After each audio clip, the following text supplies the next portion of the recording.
Yes, sir. We live and we back, fellas. Excuse us from last week. Just had to take a quick hiatus, but we three kings is back in the building. Big Willie Styles, King, Big A. Hey, let's jump right into it. You fellas already know we had a tough one today. Lions played the Seahawks. Final score 48-45 Seahawks. This one was a very interesting game today. Got a lot to talk about with this one, man, because it seems to be some upset folks as they should. And there's been some people kind of jumping off the bridge a little bit, but we're gonna get into that as well. So, King, go ahead, jump off, man. Let's what you thinking, man? What's going Start on? it off right here, King. Bro, Right here, I got one for you. Oh Right man, there. oh man, bro, oh man, bro, Come on, Hey, bro. listen. We out here talking about firing Aaron Glenn now. come on, man.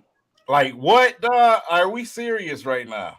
No, Like, I mean, you got one of the most incomplete defenses in the league, bro. You literally virtually only added 2 defensive players to this team, which was still was pretty much one of the worst teams in the league on defense last year. You added Hutch, you added Rodrigo, and you got lucky with Rodrigo. That's it. On top of what you missing on the defensive side of the football. And now you talking about fire Aaron Glenn? Like he out here losing with some type of all-star lineup or something? Like this dude is in shambles, bro. Like, duh.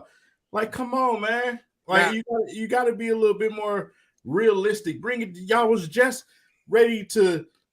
I mean, y'all was just farting rainbows about him when Hard Knocks was on. Now, since we struggling on defense as we should with this roster, now you talking about firing. I got one better for you, King. When he was up for some of them head coaching jobs, they was panicking. They was panicking. They was panicking. So now you and your emotions, you big emotional big bum you are, and now you want to say fire Aaron Glenn. Aiden Hutchinson is a bust when he's leading all rookies in sacks. Still, because the rest of them only got 1. Some of them ain't got none. Kayvon Thibodeau. Don't forget pressures too. Like, come on. You know what I'm saying? It's like, what do y'all think this is just going to flip like that? Listen, now, come on, Pistons. I will say this. Firing Aaron Glenn is a bit extreme. But there is some accountability that has to be taken for what's going on with this defense all across the board. The players, the coaching, the GM, everywhere you name it, got to be held accountable because we're giving up the most points. We're dead last. Yes, we should. Honestly, I don't think that we should be. Who's your star linebacker? And the reason why I say we shouldn't be, is because this is the second year going into Aaron Glenn's system. And we're looking far worse than we was the first year. So with that, I would say there is some blame. Now, where's Aquara? Where's Jerry Jacobs? Where's Tracy Walker? Okay, but hold on, King. But where's Swift? Where's Amon St. Brown? Where's all the other receivers? And we're still putting up high points. Where have our offensive line been? If you're going to say that, you got to flip on the other side. So as much as we're lacking, and I agree, not compare defense and offense. But as much as we're lacking, it's still some accountability we got to have out there. We just can't say we don't have the guys. But listen, this is the thing, though. This is the thing in which we all said before this draft. We should have not been drafting no offensive players within these first 2 rounds, right? We said that because why the defense was so depleted. There's no depth at defense, for goodness sake.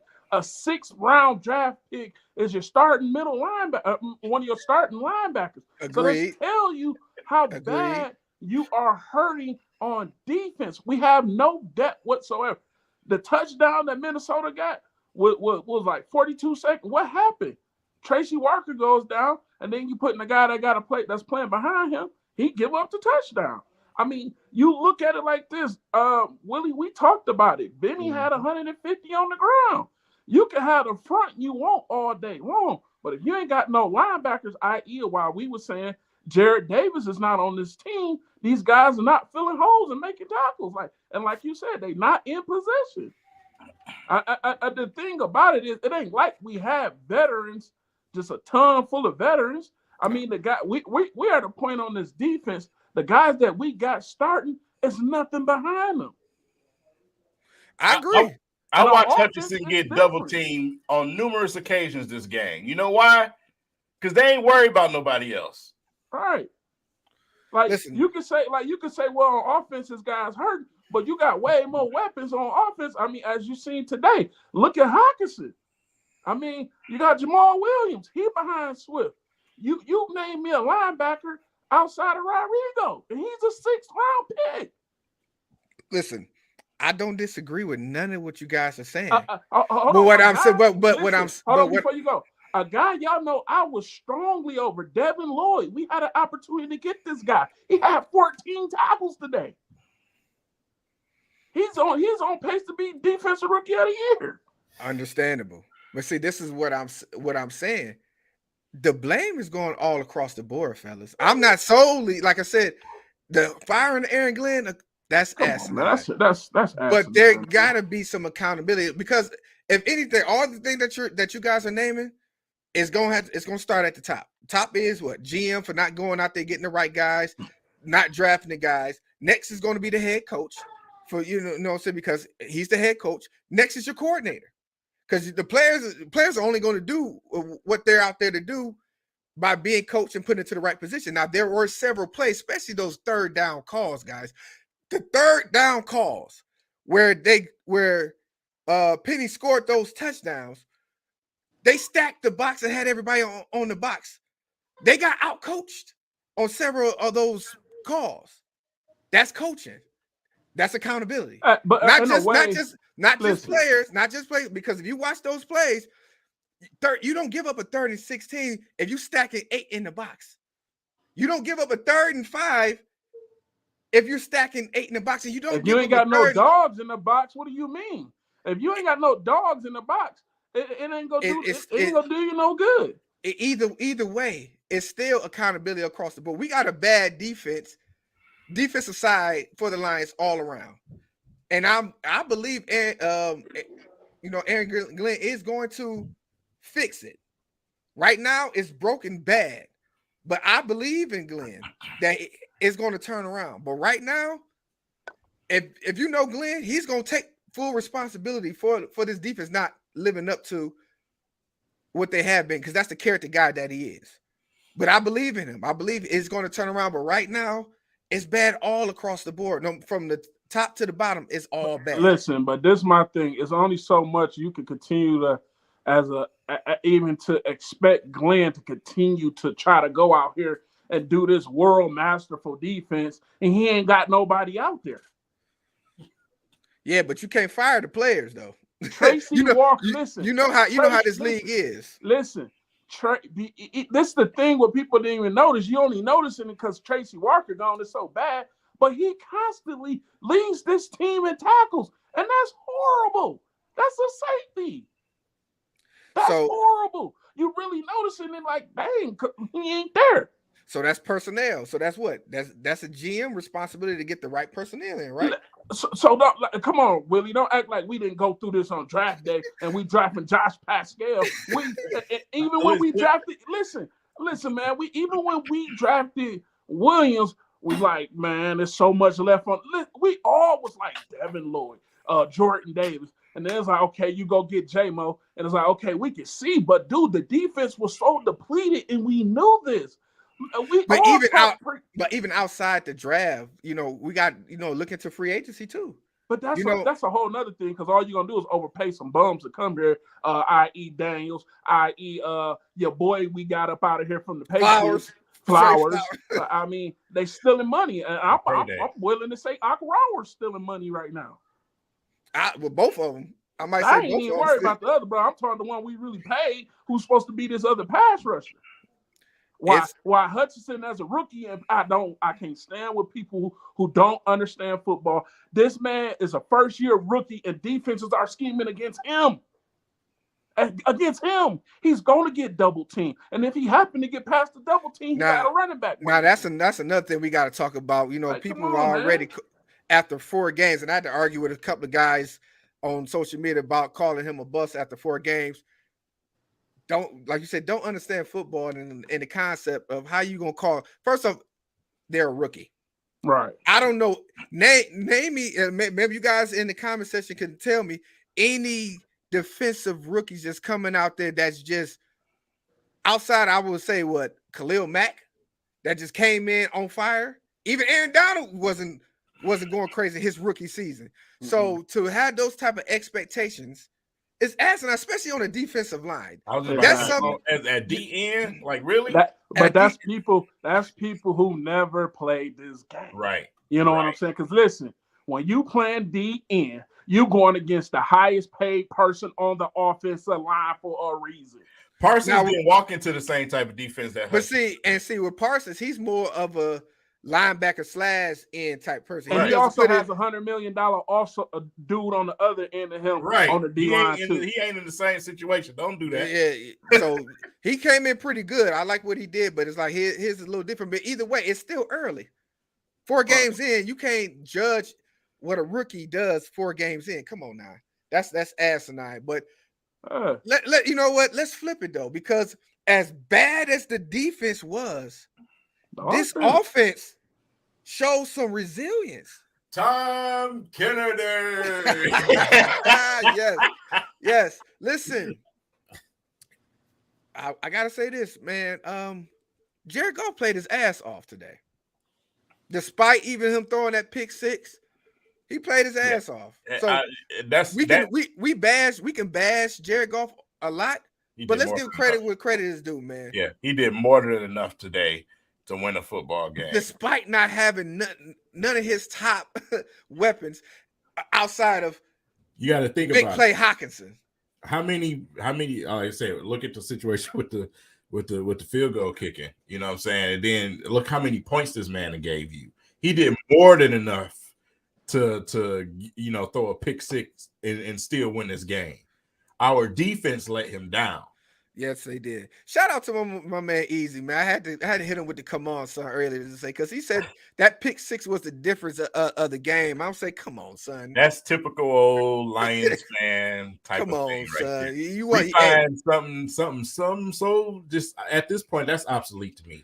As bad as the defense was and as many points you scored, that's obsolete to me, right? You know what I'm saying? So it would have mattered if the Lions never recovered after that pick 6. Right. But they had opportunity after opportunity that they got the game into 8 points, to 3 points, 10 points, back down to 3 points again. And then you had an opportunity at the end of the game where they're running.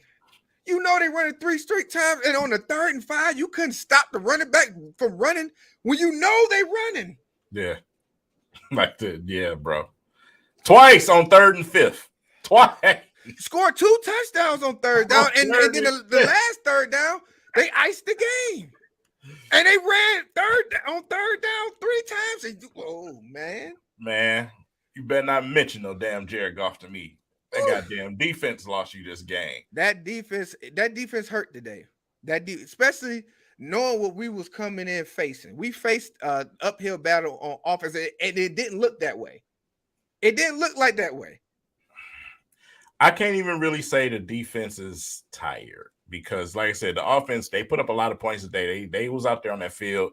They ran the football, with Williams. So I can't even just give it that, bro. Like I said, we're outmatched. It's okay, Lions fans, to admit when your team is just outmatched. They were outmatched on the defensive side of the ball. They were. They are not equipped to deal with a Geno and a robot. The Geno though, man.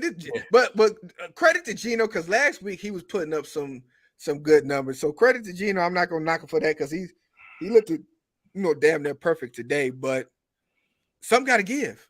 Yeah. And the thing is, we're stuck with what we have right now. So what do we do? You got to look at it when you look at the defense. How many playmakers do you have on defense? You know what I'm saying? You don't have playmakers. And that's been our discussion this whole time, is that we have yet to get a playmaker. And we can't expect our 1st round pick come straight out of college to be the playmaker. Especially double team. Especially when you're on the line. That's just not something that That's not realistic, guys. Come on now. Defensive line, they don't usually come in maybe into their second or third year where you really see something significant. And the fact that he's out there with that motor, putting his body on the line, taking on those, he's not getting blown off the ball. He's not getting blown away. He's in pursuit. He may miss a couple, but you see he's active. That's what you can ask for. Your other guys, those veterans, those guys that's been in this league 2, 3, 4 years, it's supposed to be the ones relieving him of that pressure. He shouldn't be facing no pressure at all if the other guys around him step up and show their worth. And these guys, they're going to have a come to Jesus moment on that defense and see, like, come on now. We can only ask for so much. We can only ask Aaron Glenn to do so much. We only ask the GM and the coaches to do so much. The players out there on the field have to say, you know what? We got to show up for our coaches. Our coaches have our back. They always taking the blame for the stuff that we're doing, and we're not reciprocating that on the field. So like I said, there's a little bit of accountability for Aaron Glenn, but majority of that, these guys are professionals. They're professionals. At some point in time, they're gonna have to say, "Listen, enough is enough." Yeah, man. And like I said, it's just unfortunate, you know, because like I said, we are in no way, shape, or form are we using this to justify the defense in general. With the talentless defense that we do have, that is a big part of the reason why when we face guys like Geno, when we face guys like Jalen Hurts, we struggle. We don't have the linebacking core for that. Speed. So we just don't. We don't fill them holes, bro. These dudes, they run all over us. You know what I'm saying? And like I said, it's just we're not equipped. We are not equipped to deal with some of these teams. And like I said, it sucks, but it's just what it is, bro. It's the truth, man. It's the truth. Like I said, you can have a dog D line all you want to. You still got to have somebody to fill them holes, man. Man, you don't have it. So, you know, like I said, it's just, you know, we had opportunities in this past draft to address some of that. We really did. We could have addressed every level, even safety, because we knew we didn't have nothing back there outside of Tracy Walker. Right.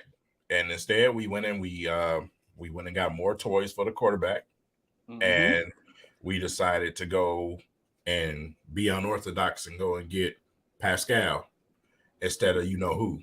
You know what I'm saying? You know what got me though, man, was when people was talking about, oh, we can't go get Nakobe Dean. He got a shoulder injury, but we drafted 2 people with coming off a major injury. Yep, coming off major injuries. That's why I was so mad that night. That's why I was so mad. That's why I was telling people they can jump in the garbage, bro. Yeah. That's why I was so mad, man. Because you don't even know the stuff you say, you put the hurt on your damn self as a fan. Like with some of the asinine stuff that you say. Yeah, like what part are you seeing, or what game of football are you watching? Like, come on, man. Yeah, it's just, you know, like I said, man, it's a situation where it's literally night and day. Our offense is one of the most high-powered in the league right now, currently, but then our defense is at the worst. So it's just literally like this right now. Big Willie had to go get a dilly king. Man, what? What? He heard Pascal. He was like, man, let me go get Listen, man, I needed to take a drink, man. That's what that did to you. And just sitting there watching that, man, it was just like, oh, man, just like the offense gave us so many chances to be able to be in this game, man. You just sit there and say, come on, defense. I know y'all been bad all game, but just come through for us just one time, touchdown. When you look at the Eagles and watch Nakobe Dean and Jordan Davis, and imagine and say, hey, what if we had Jordan Davis and Nakobe Dean plus Rodrigo? We had opportunity for both of those guys. Listen, I don't know. Micro Mike is on fire in the chat. He is, man. Speaking. He's speaking facts. Like, the thing about it is, it's like we all knew what we was coming with defense, right? So just imagine what we had on defense last year, right? And then the injuries we had, right? And then it's like we really got Hutch and Rodrigo for this draft, and we had 2 first-round picks, man. Hey, me and Micro Mike was live. Our reaction was live. We paused. Like, what? You know what I'm saying? So and that's the thing. When me and Big A was live, we pinpointed that because when the Lions traded down, that pick was right where. Listen, Big Willie was like Jordan Davis. I was like Devin Lloyd. I'm like, we thinking of the mind of like Big Willie, like, man, we already got Aiden, then add Jordan. I'm like, look, we got Aiden and Devin Lloyd at linebacker. Like, come on, we about man. to solidify some things on that drive now. And then we still Big Willie. We still gave him the benefit of the doubt. Like, okay, you got J-Mo, right? Mm-hmm. Then we like, second round, we gotta be going linebacker. And the Kobe Dean still sitting right there. Then we like, okay, if you ain't going to Kobe Dean, you got quarterback. Name on my tongue. Willis. Yeah. So we like, come on, we got to get some type of value. Then we get Josh Pascal from Kentucky. Big A ain't gonna let that one down, man. He's not gonna let that one go because there was some opportunities there missed. So that's a GM type of for sure. And but look, this is the thing though, like y'all pump your brakes on Aaron Glenn because this is my thing, bro. There's only so much scheming and everything you can do until where it's come down to the X's and O's, and if you gotta have them dogs out there, man. Now I will say this. Maybe I knock on wood on this one. It can't get no worse. I don't think the defense can't get no worse than what we just seen today in these first 4 weeks. At this point, I don't see it getting no worse. So if they could get better and the offense stay where they're at, some things could change in our favor. But listen though. And this is the thing you gotta also pay attention to Hard Knocks, right? You had Jamal Williams crying out there, man. You know what I'm saying? You got DeAndre Swift like, hey, man, we got to be better out here this year. You know what I'm saying? You felt that on the offense. You ain't feel that on the defense, and it's showing, bro. Yeah, it's true. Showing. That is true. You know who they talked about all doing Hard Knocks on the defense? You had Aiden. You had Rodrigo. I can't say this enough. I don't know. It's the most cliche thing that I can say. Defense wins championships. What good is putting up points if you can't stop the other damn team from scoring? You saw that today. All of those points we scored mean nothing. You know why? Because you couldn't stop the other damn team. Hey, listen. Hey, Willie, we know this as being offensive lineman. After you score 7, Willie, and you go up on the team, what you coming off the sideline saying to the defense? Yeah, give me my ball back. There you go. So I can eat. There you go. So I can eat. When you know that offense is rolling hot, what you saying to the defense? Like, hey, look, man, we need to stop. We need to stop. We doing, it ain't like you trying to say, oh, I'm doing my job. You ain't, but I mean, that's football. I mean, you can feel it. Like you know, like you said, you play on that offensive side of the ball, especially on the line.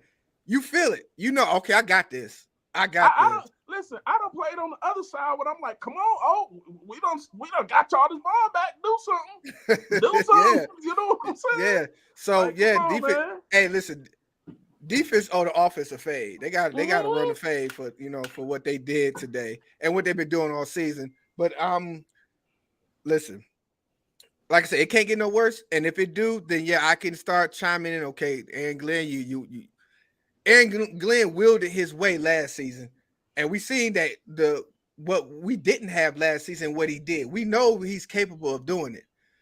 So that's why I'm giving him the benefit of the doubt. Now, like I said, there's a little bit on him because, like I said, he's the defensive leader. So the leader's always going to take some accountability. But I believe in Aaron Glenn. He's going to rally these troops, and it's got to be a better outcome. This is my thing.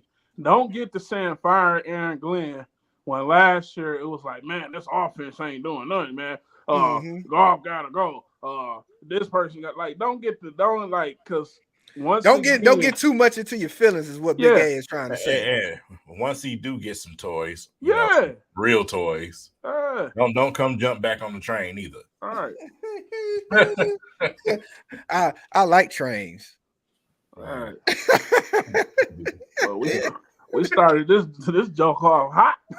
Man, you know it ain't. If it's one fan base that'll make you mad, man, it's the Lions fan base. It's them folks on Twitter, man. Oh man, they be out there like them pitchfork dudes that was down there in Virginia. They ready to cause riots and everything with khakis on, man. Relax. Relax a little bit. You know what I'm saying?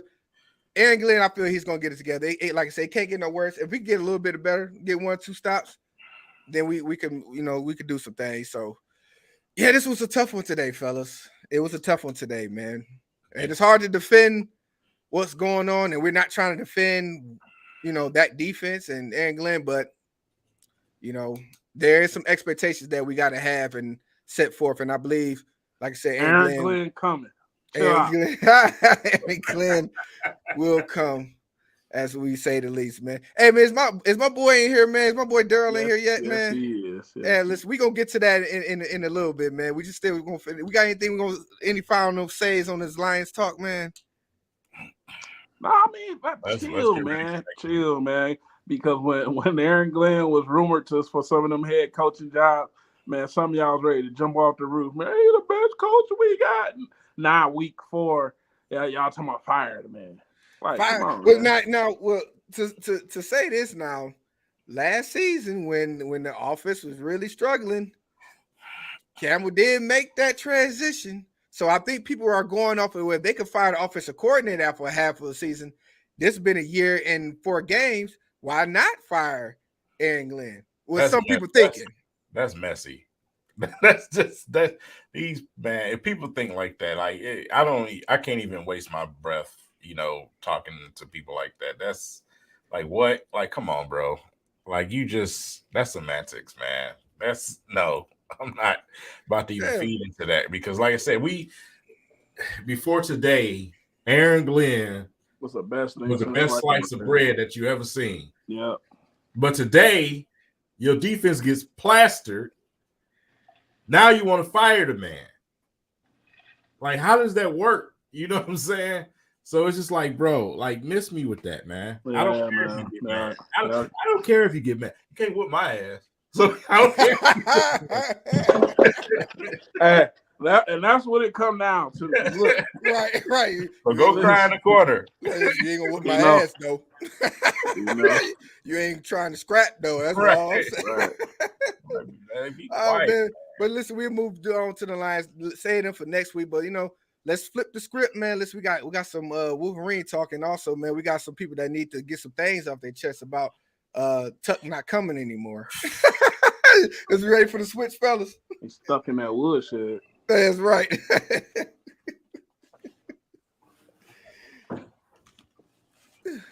Tuck coming. Smoking his stogie. Yes, indeed. Yeah, I'm such a shit coach right now. I'm a shitty coach right now. Listen, we missed out on last week, so we got to double up a little bit. So what we gonna do is before we all get into the Michigan talk, we gotta let my man Daryl in so he can go ahead and get some things off his chest because he's been waiting 2 weeks to get in and talk about his Spartans. Man, Daryl, what's up, my guy? Oh, man, what's up, fellas, man? Listen, we sitting back. You got that hat with a fill up?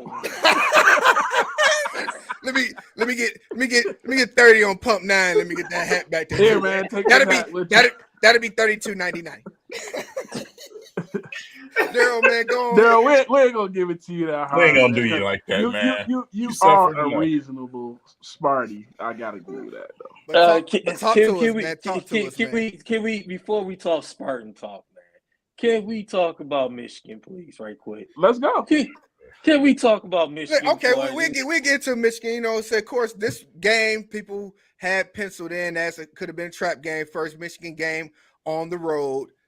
They went over there into Kinnick Stadium, played Iowa, ended up winning. Was that 27-14? Which this was supposed to be the test for our offense. Of course, they say Iowa's always had a stout defense, which they did, but we persevered. McCarthy looked better. This game he still missed on some deep balls though, but the offense were efficient. Of course, Blake Corum, he's a Heisman candidate in my opinion. The way he's been running the ball, defensive wise, we starting to round out seeing some guys getting some pass rush as well. So Big A, man, what say you, man? You listen, I don't want to hear this Kinnick BS no more. I don't want to hear about anybody going up there playing Iowa City. I drove through that dreadful place. There's nothing there, right? The only thing I like about Iowa City and the whole Kinnick thing is the children's hospital. I swear that has to be one of the dopest pre-game, in-game thing. The wave to the kids in children's hospital. As a kid myself, I was in the children's hospital in Detroit. I was in there for like 2 weeks with pneumonia. Your boy almost didn't make it, but through the grace of God, I was here. Yeah. So a lot of them kids that's in the hospital, they are in like some bad time, and to be able to look out your window and see a football game going on, that's everybody turning their attention to you, man. Some things, like they say, are bigger than sports, and that is one of them things, So I do, give them that, right? But one thing I do want to also say, the thing is, what got me, with the Iowa guys, I was looking back, me and Big Willie was talking about it. Whether y'all believe it or not, me, Big Willie, and King, listen, we watching the game, we talking in between plays, boom, boom, boom, right? And so I was kind of getting on them about some of their conservative play calling, but then as I had to think about it, right, this is JJ's first road test. We're going into Iowa, a place where the last top five teams has lost. So I'm like, we got the lead, right? And if you know anything about Iowa team, they feed off of turnovers from their defense, right? So we up 20-0, then we up 20-7, and it's like we don't need to get all fancy because we know that's what they did. I mean, they got the top scoring defense in the country. We know that's what they are trying to do is get a turnover so their offense will have a short field. But I was impressed, man. I was impressed with the play of JJ, man. Just his poise. I mean, no turnovers. Blake Corum was showing, hey, man, I could be every down back.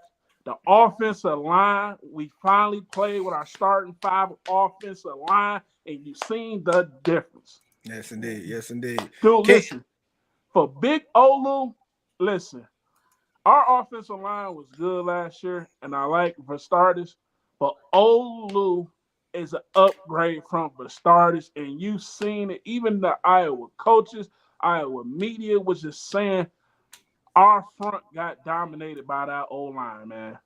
And there was nothing they could do. Defense, that pass rush, I know they love Aiden and Ojabo, but I know they gotta be, you could tell they getting tired of like, they keep referencing that. Yeah, they keep referencing them guys like who's up next. And we seem to be reloading on that side of the ball, especially at the end position when it comes down to it. So we're not too far off on that, man. King, what you thinking, man? Man, like I said, I was also impressed with McCarthy, man, because this is what I needed to see. I needed to see him go out there and get some full starts against some Big Ten teams, and you can tell he's the most impressive thing about him is that he's adapting and learning really quickly. You know what I'm saying? So that's a great sign that you want to see in your quarterback. Like I said, we talking about a sophomore here. In the Big Ten, we getting ready. We in the stretch now. This is the real season now. All the accolades with the first couple of games, fine, but now this is real deal football, and Iowa was a good test for him. So for him to keep his composure, not turn the ball over, play much better, if you ask me. So I'm impressed, man. I'm impressed. I got one thing I want to say, right? Because people looked at JJ's stat line. I was like, well, this is what you was getting with Cade. And I could tell they didn't watch the game, right? Because it's like on that play where the snap was low, Iowa had a defender coming in because the the pass blocking was they were slide left, so they had a free defender coming. If that was K, it would have been a sack or out of bounds. But with JJ, he turns around, outruns the dude, and throws a dart to Donovan Edwards in the back of the end zone. That's the difference. K is not doing that. Yeah. All right, now I said my piece. Now it's time for me to do hood rat things with my friend. Goddamn play calling. It's gonna give me gray hair. My hair is gonna fall out. Okay, I'll be ready to throw my shoe at the TV sometimes, bro. Like, what are we doing? What are we doing, man? Listen, I'm with you, King. I don't want to keep on saying that inexperience, but come on, son. It's we don't put pressure on teams that I feel like we should. We make it easy for teams. We should stick around. Make it right. We don't put teams away like we should. I agree. I can agree. Yeah. I want to piggyback what y'all saying about the defense. That defense, to me, that Michigan defense is much faster and much quicker than last year's defense. Although they was quick, that defense, I looked at the majority of the game. That defensive line on when Iowa had the ball and they was trying to move down, the sack after sack after sack, that defense, it's unreal. It's teams do not want to see if the Michigan keep playing that style of defense, they keep playing the way they play. I don't think nobody wants to see them. JJ, he's been playing well.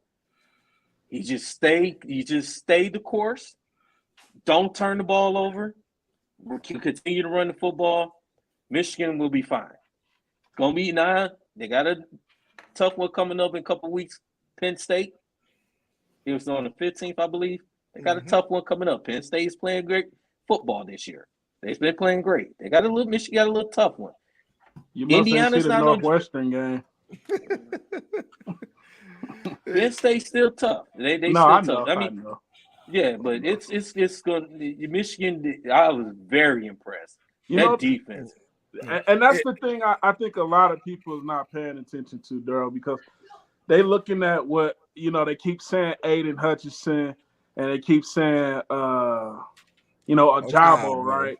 But what they not really paying attention to is like how faster Michigan has got. Because look, we had Josh Ross in the middle.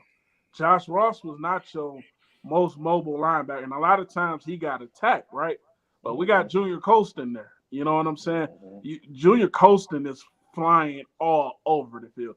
And then just the secondary. Listen, Big A. I got to interrupt you on this, but Mike Sammerstill is a beast, man. Hey, they was picking on him this game, though. He got caught up in some crossing routes. The boy comes down for sure. The boy coming from the offensive side of the ball, and that transition that he's made to defense looks natural. He looks like he's ready to. Looks like another person that they're not talking about is Makari Page too.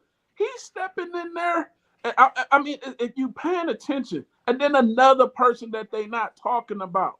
Listen, DJ Turner don't really get a lot of balls thrown his way, right? But people is not even trying G-Mon Green over there, man. Yeah, he's quality. I don't even think he got a bunch of targets this game. Listen. They did something that everybody in Detroit loved. When they got that that pick. My man RJ Mo threw the buff song, man. Yeah, buddy. Yeah, hey, listen, and this they is got the buff picks out right? there. Look, this is a story behind the buff. So Will Johnson was the one that came up with it, right? And RJ Moulton was telling the story about it. So he said at the end of the year, whoever has the most turnovers get to keep the buffs.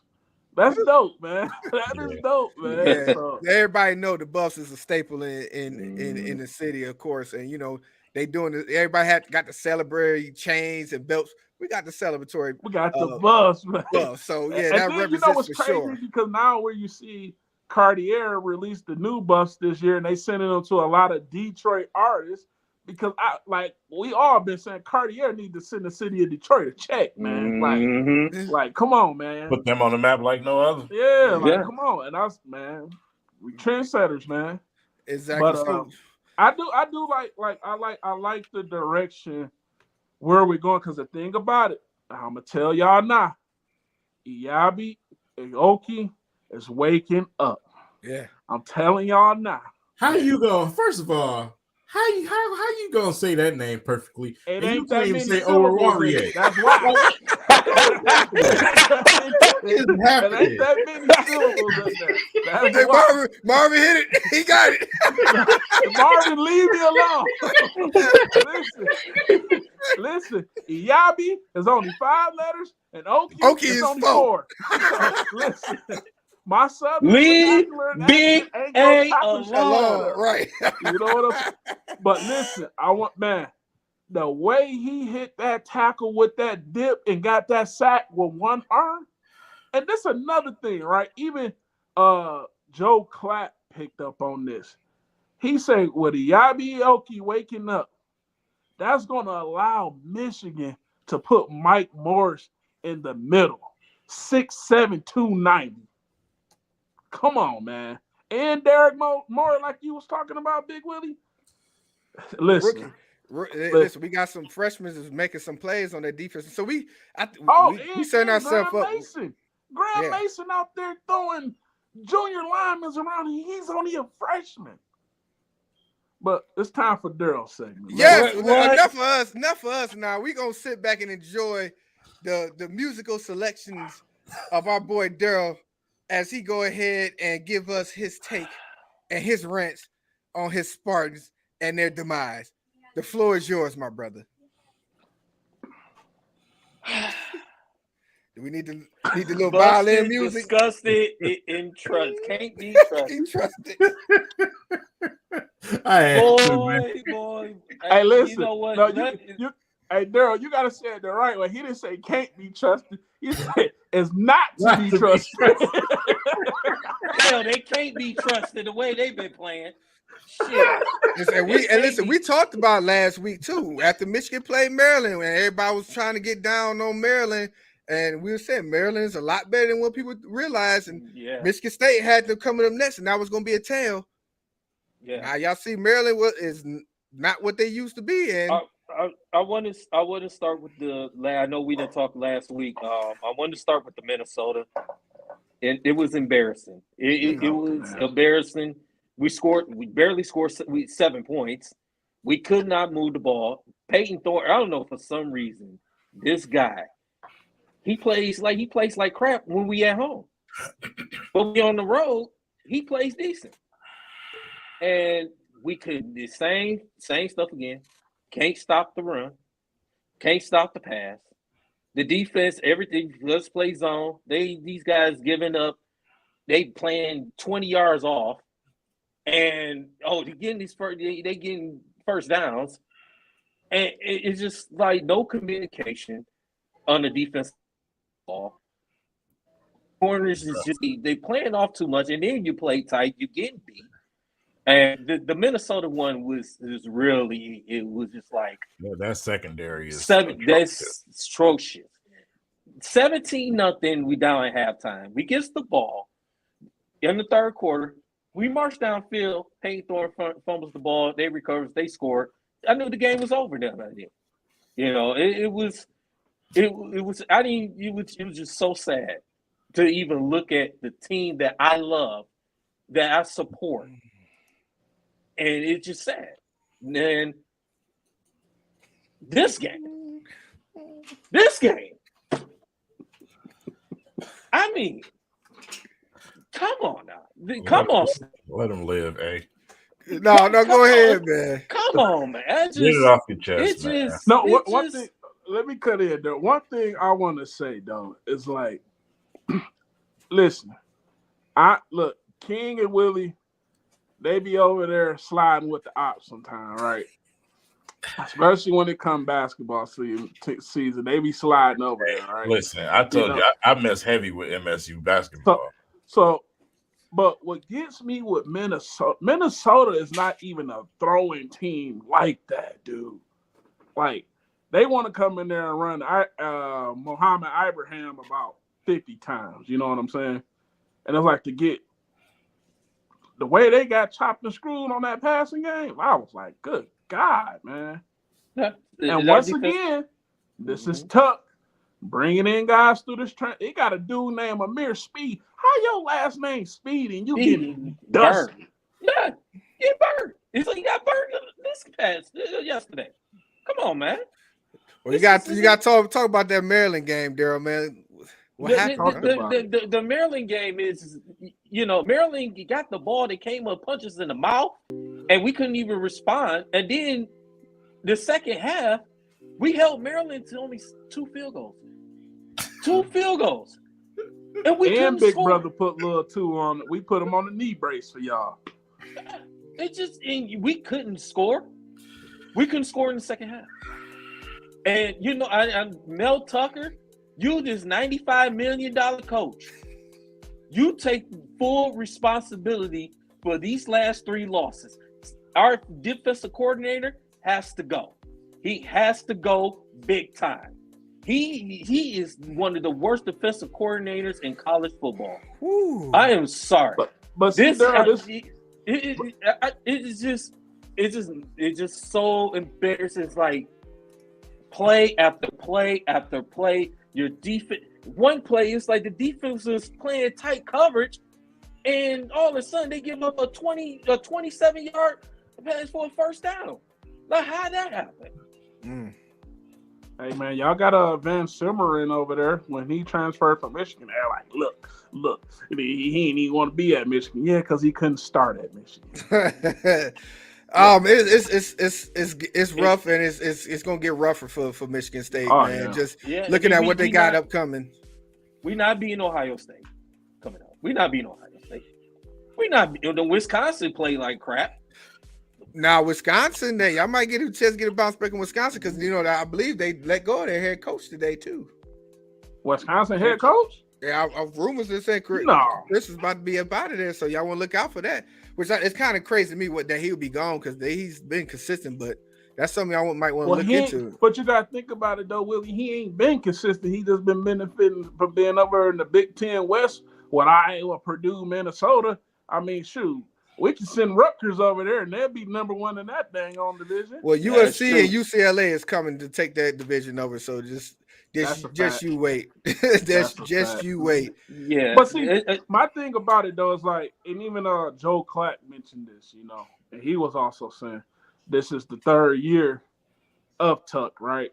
So this is kind of supposed to be where his recruits are supposed to start showing, but he's still living off of D'Antonio's and the transfer portal.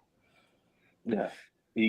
Listen, and I believe what it should have been last year is supposed to be what this year is supposed to be. Like last year, everybody got drunk off the Kool-Aid off of what MSU did last year. It was a surprise to everyone.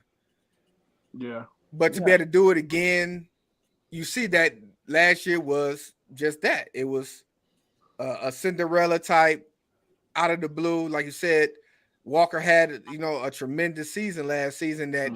That's something that is hard to reciprocate. Stop it, Marvin. Stop it, Marvin. Stop it, Marvin. Hey, don't you ever fire Paul. Paul Cruz, I seen that earlier. Rosenberg reported that earlier that Marvin, don't you ever disrespect. Come on, King. Don't do that. Don't do that, King. We do not want. We know. But see, look, and this the thing. Like I was arguing with an Iowa fan, right? Well, not arguing. I was hitting him with facts where he didn't really want to take it because he got to talking about how good of a coach Kirk Ferentz is. I'm like, listen here, buddy. Kirk Ferentz ain't good like y'all say he is. I say y'all are another team that benefit from playing in the Big Ten West. The Big Ten West is trash. The top team in the Big Ten West right now, I think, is Illinois. Like, and Illinois look good. Yeah, but this the thing. Like Kirk Ferentz, you know, they screaming for his head because his son is the offensive coordinator over there. You know what I'm saying? And it's like, if Iowa wasn't in the Big Ten West, if they was over here in the East, they would get throttled, man. Yeah. You Yeah, know they better enjoy while less. Like you said, USC and UCLA, Oh, they're yeah. coming. They're coming. They be Oh, in the yeah. West. They not gonna think they're gonna. And USC looks good. Yeah. USC looks good, but Yeah. Michigan. I'm done. The season is done. It's over. I guess yes, they're done. I don't see. Maybe they win. Maybe one game. Maybe for the rest. We're not beating y'all this year. We're not beating y'all this year. Oh, no. I would be shocked. We beat y'all in the way we play. If they beat us, I'm moving to Africa. I don't even want to live in Michigan no more. No, I'm moving. I'm mad. What? Not that team. Yeah, nah, we gonna shred that. We not beating Ohio State coming up. The way Ohio State plays, you know, and I'm gonna be honest. Y'all, Michigan, y'all gonna go out there to Ohio State and y'all gonna beat them. And I think y'all gonna beat them handily. If that defense play the way they play, Michigan go up there to Columbus and beat them handily, like y'all did last year in the big house. And I believe in that because of what we got in the secondary. Our secondary matches up well with the guys they got over there. Ohio State is not going to face the secondary like what we have. And Ohio State ain't being truthful with Smith and Jigba. That boy is really hurt. They doing this whole we're gonna sit him out this week. No, that boy really hurt. But this who State got next. So right now we say State is 2-3.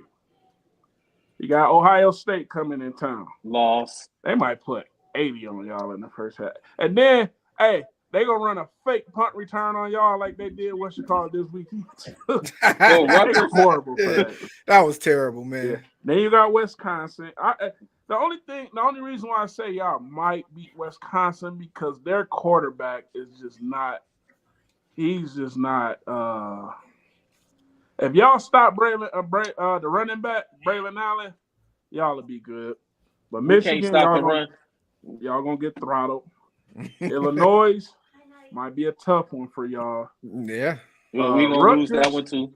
Rutgers, the only way they got to get their quarterback back. Vardell won't stop Ohio. What? Russian. What? Now they got a couple of running backs over there, but I don't think it's gonna be that significant, man.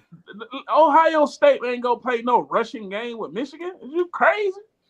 But then you got Indiana and Penn State. We not beating Penn State. We may have a chance with Indiana, but we may have a chance with Indiana. And so from what it sounded like, that's 4 y'all might not be making no bowl game this. No, we're not making bowl. I'm sorry, we're not making bowl. The way we play, we play like.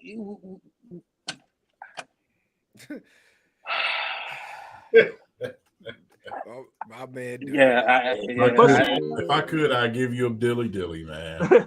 But see, this is the thing I was telling my buddy, right? Because I say, you know, they doing this thing now where they saying, well, you know, now they all hating Peyton Thorne. That's D'Antonio's boy. They all screaming for Noah Kim, right?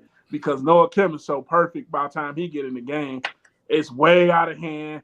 Nobody ain't playing defense no more. So now it's going to come to the time where all these D'Antonio guys going to get pushed out.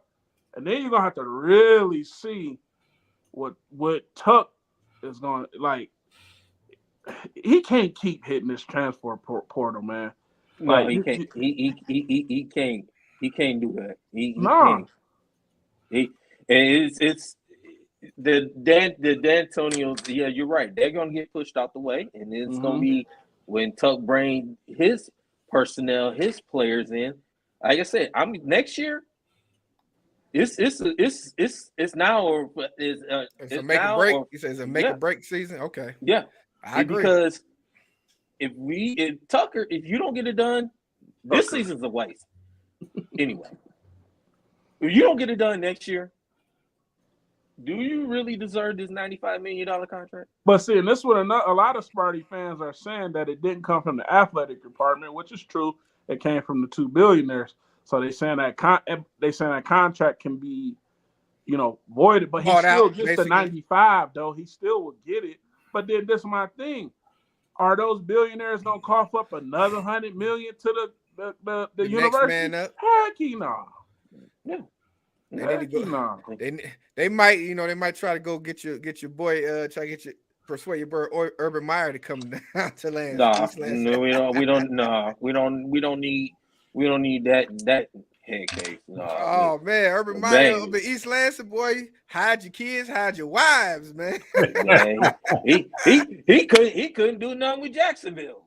Yeah, But and Urban Meyer, I always felt like he was a sucker, but I'm gonna add a soft sucker on the front of that, because you came to Michigan and you gonna tell them you won't go do the broadcast and people hide signs of you out there. Like, how you gonna take away our power like that? You a op, you gonna forever be an op. And yes, like that G-Unit song, I smell you know what, but I ain't gonna say it. That's weak, man. Like, you gonna tell me, oh, if they got signs, like, we can't allow them with signs of me and da da da da. If you don't get out your damn you feelings. ain't care about your family when you had that young girl on your lap in that bar, man. Like, come While on, your man. team lose and they had to get on the plane after they lost, you sit up in the damn Right. bar partying. Out there kicking kickers, man. Right. That damn Urban Meyer. Yeah, man. So, Big Willie, King, Big A, I want to thank y'all for having me join in, man. Spartan talk, I love, but, my Spartans, they're done. Even I will come and join in, talk Spartans, talk Michigan. So, hey, I wanted to join and talk Piston talk right quick before I get out of here. You know what? Hey, listen, I want you to stick around for Piston talk, man, because like I say, I got a surprise. Even the fellas don't know about it. But we gonna. Well, you know what? I think we talked Michigan and Spartan enough. I think we can go ahead because we got some Piston stuff we can talk about today too. Oh, now. yeah. So we can go ahead and slide it on over. And I want to say this. I want to say this right quick, man. Downtown Detroit was off the hook today. For the Pistons open practice, Lions, game, and the Tigers. We had to give a shout out to the Tigers, even though it's been a wasted season. The Tigers, last home game of the regular season, got the win, and it was a great atmosphere being downtown today. See all three, Detroit teams at the same time. Tigers got the win. Lions didn't get the win. This is open practice. It's very exciting. Well, you know what? Your boy was down there today too. You know what I'm saying? So I was down there at the open practice. Some folks, came up and said, "What's up, Big Willie?" I let some things go. So some people got some Cade Cunningham's rookie cards out there for me today too. If you say what up though. So yeah, of course it was Pistons opening practice today down at Little Caesars Arena.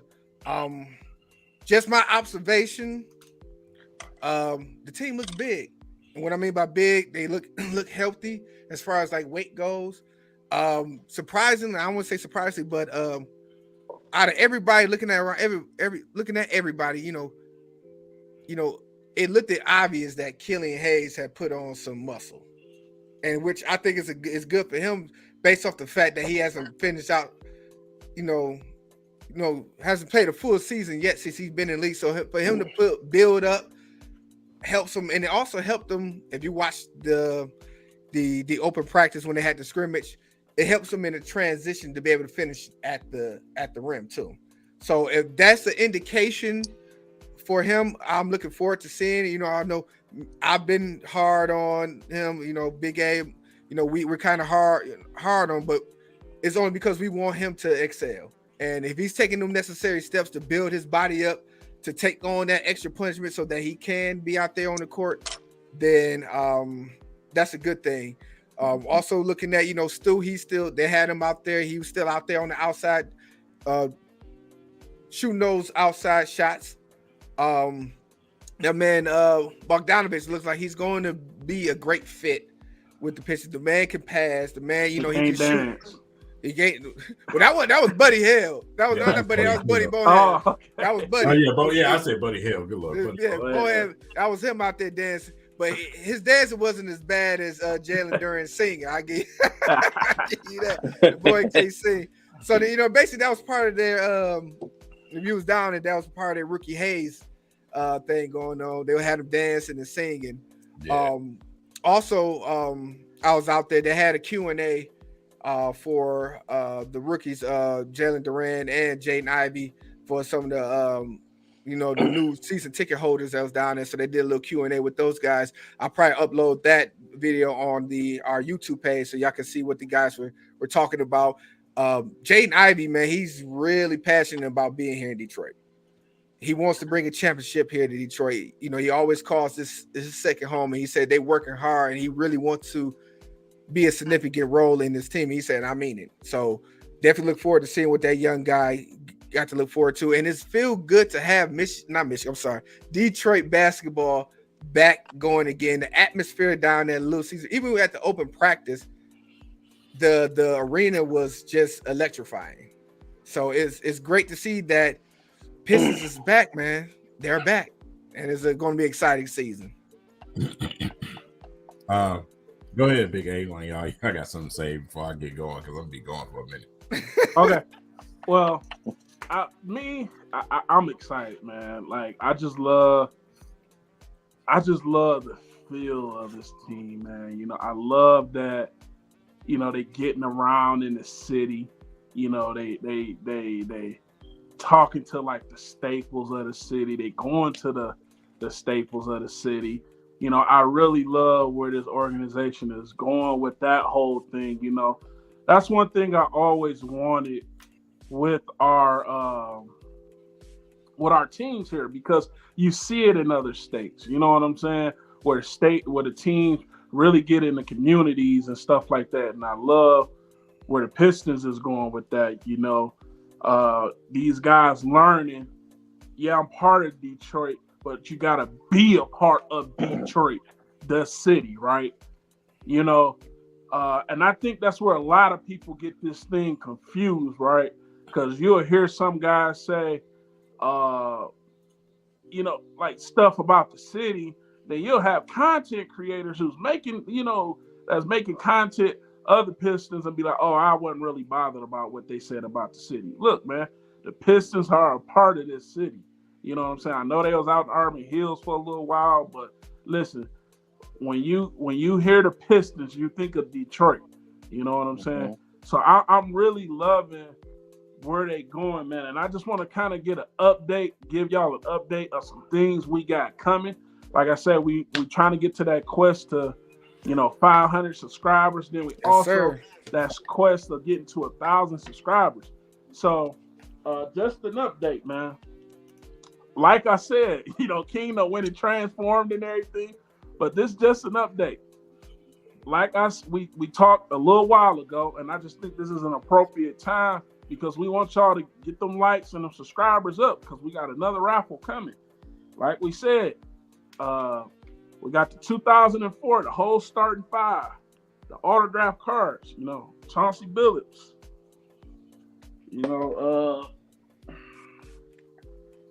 Rip Hamilton, and I got 2 sets, different cards. So we're going to give these away, We're going to have a good raffle. That's Rip. We got 3 Tayshons, 2 of them rookie cards, and another one is with Rodney Stuckey. I don't know why they did that combination. Leave Rodney alone. And for the collectors, we know she just started signing. You wasn't getting his signature on stuff because just how she gonna carry it. We got 2 of his, and then we got 2 Bens. So get them subscribers up, man. We are gonna do a raffle. Nice. Now, also just to for y'all to know, like I said, we're giving away the cards, but we got some a little more special for the top raffle person too. Hold on, Willie. I'm not done. I know. I'm not talking about your end. I'm just giving a little insight of what else we got going on, man. I want y'all to also know this, and the fellas don't even know about this, right? I'm working on the 89 starting 5. Y'all see who that is, right? My cousin. Zeke Oh, yeah. himself. That's another Zeke. We got John Sally there. Spider, We got Rick Mahorn. We microwave. got Bill Lambier. All of these are autographs, man. Let's get them subscribers up, man, so we can give some of this stuff away. For sure, yeah. Please like, share, subscribe, so that we get them up, so we get this party going. Now, before you start cracking your back, Daryl, man, you got anything you got to say on the Pistons before we let King loose? Yes, I'm very excited for this Pistons team this year. The Pistons, I think they're going to be. They remind me how like this team they have now. They remind me of how Memphis was this past season. Okay. Yeah, Memphis. Memphis came out of nowhere. You know what I'm saying? The way they to the number 2 seed at least. But this Pistons team, they're going to make the playoffs. I predicted they're going to get 47 wins. 47 wins, be a top 6 seed in the Eastern Conference. I believe this team is, I'm telling you, K, and you know what? And I was listening to on a channel on YouTube that the top 25 players that's under 25, Cade Cunningham was not on that list at all. And Cade Cunningham should have been in the top. He should have been in the top 5. You stealing some of my stuff. He should have been on there hands down. This man was the way he was putting up numbers, and people just overlook him like he's not consistent. Well, I don't think he's that great. They want to put Scott on. Willie. Yeah, not to cut you off though, Daryl. You know it is a fentanyl epidemic. So whoever made that list, they gotta be on fentanyl. So but see now, there was another list out there that had him as far as like the top players. One of the top players that's going to be like basically on the rise. So one list may have him not in the top 25, under 25, but there was another one that had him as number 1 of the top young guys on the rise. Yeah, it's just. Give me one more thing, King, before you go ahead and ramble. This Pistons team, I think the teams in the East, like Milwaukee, Boston. Well, Boston going through their little issues as far as the coaching situation and all that. They're still gonna be fine, but anybody else in that Eastern Conference do not want to see this Detroit Pistons team. And I don't care if it's Chicago. I don't care if I don't care who they're. Brooklyn. Nobody does not want to see this Pistons team. By the way, Boston got Blake Griffin, so they're gonna win the championship. Hey, King. Yes, sir. King. Yes, sir. King, before I go, right? Listen, y'all know how I be. I pick up on little things, right? And because I still got my whole Klay Thompson theory. I got a theory of Boston, bro. Y'all want to hear this? Oh, you want to hear this, bro? Here we go. You want to hear this? Listen, y'all heard it first here. When the story comes out, y'all better give Big A his credit. Jaylen Brown told on the coach, bro. Are you gonna trade me? I'm letting it out the bag. Wait, Big Willie. Where is that coming from? This is I gotta hear this conspiracy theory on this. Hold on. Listen. Jaylen Brown, when he found out the whole thing of when they was gonna trade him, bro, he stopped following Boston and everything, right? I'm telling you how it went. He went to the owner put it on the coach, and Jaylen Brown said, I got you. By the way, y'all don't know, Big A has the funniest conspiracy I've ever heard, bro. And I think it's always against these waffle color brothers that he got a problem with. These high bright colors that seem to be having issues. Big Willie, I'm telling you, bro. See, listen, you got to be a thinker, bro. And listen, it might be from me watching The Wire too much, but bro, you got to think outside the box, bro. Or you say you don't want to be the last one to the party, is what you're saying? Come on, bro. Yes, sir. Come on, bro. Bro, listen. listen, y'all know me, bro. You know before I'm saying I really put some thought into this, and he just brought it back up because I ain't even shared it with y'all. Jaylen Brown told on the coach, bro. Oh man. Look, So he gonna sabotage their whole season because he was in listen, his feelings. He pulled a Drake move. It ain't. They don't need the coach. He's about to trade him anyway. Don't y'all feed into him, man. I'm telling you, man. Look, see, look at this. I'm telling you, bro. Jaylen Brown told on the coach, bro. Wow, really, bro? Daniel Tice, really? I'm telling you, bro. Really, Marvin? Look, look, bro. So you said, I'm telling you, bro. Hey, Big A say it's saying don't say because you ain't gonna put it in the context. Let's let King go. Jaylen Brown told the coach. Big A broke the story here first. He pulling a Charleston White move. That's what you said he did. I'm telling you. Look. Yeah. Look at this, bro. Look at this, bro. Please stop feeding into this man conspiracy theory. Look at this, bro. I'm telling you. He in Charleston King, White. the floor. Go ahead, King. I had to get that out. Daryl, I didn't even get to share with y'all, but Daryl, when he brought up the Celtics, bro, I had to get it off. Jaylen Brown told on the coach. Watch when it come out. All right, so first and foremost, We are 2 days away from preseason. We are 2 days away from some Pistons basketball against the New York Knicks. Today, open practice. Read a lot of good reports and stories. Big Willie had me on FaceTime, man. I was able to see some of the practice myself. But I think you've seen a lot of things that's going to be going forward this season. First and foremost, not only has Killian Hayes bulked up, Cade Cunningham, number 2, you know what I'm saying? 2 has bulked up, man. And he, just reading the report today that came out that Cade is going to be putting, more post-up situations, that made me smile ear to ear. You know what I'm saying? Because he is so gifted around that rim, playing in that paint area, simply because he learned from his brother. Got to give credit to Cannon, man, for giving Cade that, man. Like I said, him being a big guard like he is, us having big guards, period. A lot of teams ain't going to want to deal with us. You know what I'm saying? So Dwayne Casey coming out saying that we're going to be focusing on being one of the top teams in the entire league defensively. Well, you got the size to do it. You know what I'm saying? You got the size to do it now. You got big guards. You got big wings. You know what I'm saying? We got some size down there in the paint now, some athleticism.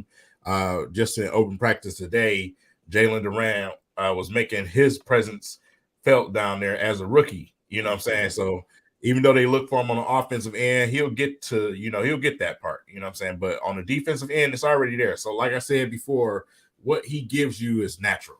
You know what I'm saying? So it's not much to teach. His athleticism, his intensity. I think, the coaching staff over there in Memphis, of course, with Rasheed Wallace being there, I think that helped him out a lot as far as mentality goes. So, when you look at the size of this team, man, and like I said, when you start with Cade Cunningham, Cade just, today out there just looked like he was just, he's just better than everybody. You know what I'm saying? He was just out there just to show support. That's what it looked like to be out there. He was out there just to show the support. But I think once the season start, that's when the quiet storms start. You know what I'm saying? He been patiently waiting, working. I mean, putting in some work. And, like I said, I think as soon as this season start, you're going to start seeing the results of that work you put in behind the scenes, man, because he wasn't out here posting stuff on Instagram and everything else. That man was putting in some real work, and they've been disrespecting him a little bit too much, you know what I'm saying, for too long. So I think, once that storm come, I don't think a lot of people are going to be ready for it. And not just, and King, not just him, but the team as a whole. We've seen the team together a lot this offseason. Young guys or veteran guys, they've been from being down there at the Drew League and not going down into St. Cecilia. Shout out to St. Cecilia. That's a staple around here. Them coming together, man, that's going to bode a lot come the season, not just that camaraderie that's needed. They're young, but they're together. Yeah, and then just with them being young, you got to look at the behaviors of these young guys. You know what I'm saying? With Cade being the way he is, putting in work, working while everybody is asleep. You know what I'm saying? Killian Hayes changing his jump shot, working this summer. You know what I'm saying? Isaiah Stewart changing his jump shot a little bit, tweaking it, working on his three-point shooting all summer. Sadiq Bey up in the damn mountains, bruh. Up in the mountains. I love Sadiq Bey. Working on his conditioning, working on his game. Just today in open practicing, he was giving you an example of which I think Sadiq Bey is going to be the best version of year one Sadiq Bey and the best version of year two Sadiq Bey. Which in year one, yeah, he was that shooter, right? But in year two, he got to the free throw line. So I think you're going to see that both today, he got to the free throw line continuously today. And I think you're going to see that a lot. He's going to utilize his size, and he's been working on attacking the basket as well. So it makes him two-dimensional instead of just a guy sitting in the corner. And I think with him and Cunningham, they're going to make the refs respect us this season and give us the calls that we wasn't getting last season. One thing I want to say about K, right? Like that dude, like he's like when they say like you got an old soul, you can most definitely see that in K, and he got a good team around him. And the one thing that really I was like, wow, this man really gets it because he released the rap song out, and they asked him about this. He was like, nah, man, I ain't no rapper. I'm just playing around with it. Even if he might have a passion with it, but he letting you know, hey, I'm a basketball player first. Yeah. You know what I'm saying? And it's just like he gets it. Yeah, he ain't pulling no Antonio Brown moves. Huh? I said he ain't pulling no Antonio Brown moves. Yeah. Oh, we can't do that, man. I don't get that listen, let me not get off subject because that fool, if y'all know what I mean, we ain't gonna talk about that fool in the swimming pool, but we're just gonna leave it at that. But yeah, man, like I was saying, you look at some of the work ethic of these young guys we got, man. Some of these guys are doing some things that you don't even see some veterans in this league do. You know what I'm saying? So when you get that early out of these dudes' career, man, that says a lot about the type of guys that Troy Weaver went out and drafted. You know what I'm saying? So this is the year of compete. So you'll see the coaching staff, people around the Pistons organization wearing T-shirts that say compete. That's the next level that we've been talking about that was coming for the Pistons, in this rebuild situation. Now it's time to compete. Now it's time to start fighting for that play-in position. Now it's time to start getting that respect that, the Pistons wanted around around the league. And, like I said, this year, I don't want to put too many expectations on them. But I do expect them to be somewhere around that play-in position. If we do get into the playoffs, that's even more of a plus because, like I said, we coming from a 23-win season. You know what I'm saying? So yeah, I just want to be a little bit realistic here. You know what I'm saying? So adding a guy like Bogdanovich, you know what I'm saying? Perfect veteran to bring it here. Perfect veteran to bring it to put with these guys. Some straight up dead eye shooting. Alec Burks shooting. You know what I'm saying? You add some real consistent shooter. These guys over the last 3 seasons. Go ahead and say it, King. You just happy Kelly Olynyk gone. Go ahead and say listen, man. Shout out to Steph Curry. that Gonzaga guy. Shout out to him. Have fun over there in Utah. Where, hey man, go fish or something over there. Listen, my boy is gone, man. No more step back threes. No, but bringing in Bogdanovich, man, is big time. Big time. And basically you gave us some scraps just to do it. You know what I'm saying? So this is all transformed from previous moves, obviously. But you look at the way that this roster is filled out. Another thing I want to talk about is the way that the rosters look today. They had the white team and the blue team, but it was interesting who was on the blue team and who was on the white team. So I kind of felt like it was somewhat of an indicator of what you might see this season as far as starters and who's coming off the bench. So keeping an eye on this Nerlens Noel thing, him and Alec Burks. It was already said that they probably missed most of the portion of preseason. They just want to be cautious. You know what I'm saying? These guys coming off some injuries. They want guys to be available. We don't want to start the season out like we did last season, guys with injuries, things like that. So, all understandable. But I cannot wait until we play the Knicks, man. Because I just want to see these guys out there. Jaden Ivey is fast, too. This dude is so damn fast. Mhm. You know, cracking that Nah, back. yeah, he's fast, and like I said, he's in that John Morant mode. Yeah, But and he scares you a little bit too, man. because you know he gets there and he's fast. He's going up there, but him coming down Hitting that can floor.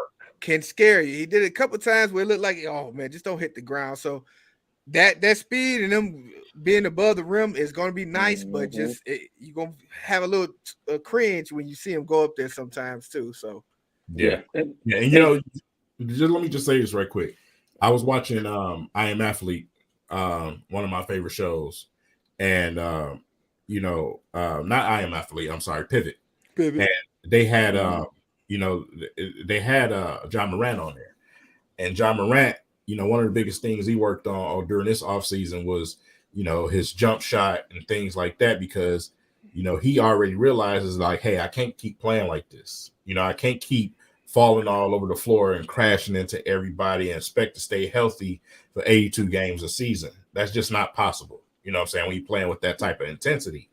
So, you know, it's part of the reason why I say I cringe when I see Jaden Ivey, because he literally hits the floor all the time like Dwayne Wade used to. You know what I'm saying? So, you know, I like I say, he's a rookie right now. He's young. He's going to go for it. He's going to do what he does well. But eventually, I would love to see Jaden Ivey develop a part of his game where, you know, it's not that out of control. You know, shot selection is something that he's going to have to grow and get better at. Y'all leave Kojo alone. Kojo got him some burn out there today. Leave Kojo alone. When Kojo was in that interview and he said, "We're a young team," bro. We're is not a word that should be coming out your mouth. You ain't young, Kojo. King, Corey Joseph alone. What you hit him with the weird? No, shout out to Corey Joseph though, man. You know, Kojo, he should be a good veteran, you know, for the Pistons. And that's all. And that's the best what you can ask for. Everybody else needs to go ahead and step on up and play how they're supposed to play. Let Corey Joseph be that veteran leadership that bees in these young guys is, and that's what you really brought him in for. You know, they didn't really bring him in to do nothing spectacular, but we need that veteran presence still on this team because, like you said, it's still a young team. You know what I'm saying? But bring in Boyan in definitely helps. It definitely helps because he has that experience and the man can shoot. You know what, King? To go back to where you were saying, like how these guys and their work ethic, like, you know, Cade to Sadiq and stuff, man. It just, you know, it takes you back and it reminds you of Kobe, right? On how, like, well, you know, even Allen Iverson mentioned it, you know, when he said, man, you know, I'm finna go to the club. Where you going? Kobe, I'm finna go to the gym. Right. You know what I'm saying? And it just really speaks to, you know, where you want to go to that next level, right? Mm-hmm. Because, I mean, your body is your money. You know what I'm saying? And just to see, you know, like even with Cade to have that discipline to become a vegan because he just want to, you know, get his body right. You know what I'm saying? And then you see Sadiq saying, man, I'm headed to the mountains. I'll holler at y'all in about a month, you know? And what people got to realize, just because you don't see it don't mean people ain't doing everything. Look, everybody ain't got to post everything for everybody to see something. But then when you see that dude step up, like, God damn, what you been doing? You know what I'm saying? Exactly. I've been working. You didn't see it, but look at Zion Williamson. You know what I'm saying? Look at your boy there. Look at Kawhi. Kawhi look like he on roids. Bro, he's solid. I saw that Clippers preseason game. They looked great. And Kawhi didn't even play yet. Kawhi is supposed to play tomorrow. We'll see how it is this preseason. See how it does. I know haven't played in 2 years. We'll see how it does. But I want to get back to what King was talking about. Troy Weaver, man. And I know I disrespected him in the beginning because the moves that he made in the beginning. But and King tests to it. I apologize, and I was wrong about Troy Weaver.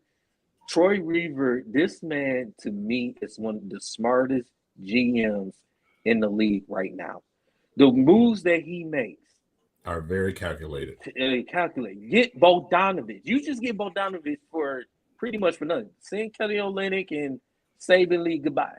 You know, have your fun. Say and do so. goodbye. Yeah, say goodbye. To Just put we you bring had. just bringing Bogdanovich in, like you said, that veteran leadership that can help these young guys with Ivy and Durant, Sadiq Bey, you know, Cunningham, just mentoring these guys, help them being better. You know, you look at, hate to say it, but look with Minnesota. You know, when Patrick Beverley was there, helped bring that veteran leadership with that Minnesota Timberwolves, even though they couldn't play defense worth shit. Whatever, but it's just that you can see this Pistons team. That's why I believe they could be that team that could win over 40 games this year. That could be a team. Hold on, Daryl.